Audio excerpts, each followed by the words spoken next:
Agosto, buwan ng wika, gumawa ako ng tula para sa tagumpay ng ating bansa. Magaling ang bawat Pilipino, hindi susuko kahit ilang beses nang nabigo.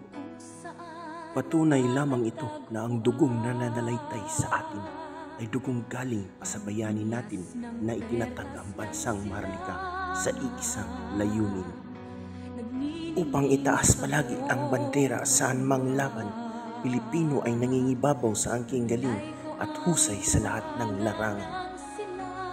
Sana'y wag na nating ipahamak ang ating kapwa, bagkus magtulungan tayo bilang isang bansa.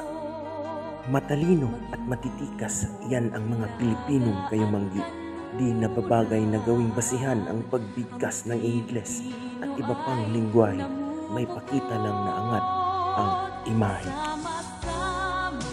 Sa kultura at pagham, mayayaman ang ating bansa. Iba't ibang klase na sining ang makikita. Mahalin mo ang Pilipinas at ang lingwahe natin sapagkat ito'y bayang maharlika. Ipinipilit kong itaas ang ating wika sa lahat ng bansa gamit ang aking tula.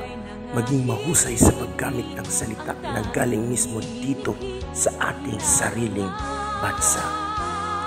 Unahin ang pagtangkilik sa sariling ating o unahin pagtangkilik ang di dito nang galing. Bigyang puri ang bawat isa na inialay ang buhay sa ating bansa, lalo na sa ating magigiting na taga-pamahala at taga-protekta.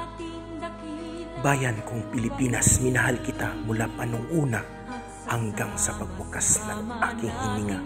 Bayan kong Sinilangan, ika'y aking minamahal na bansa.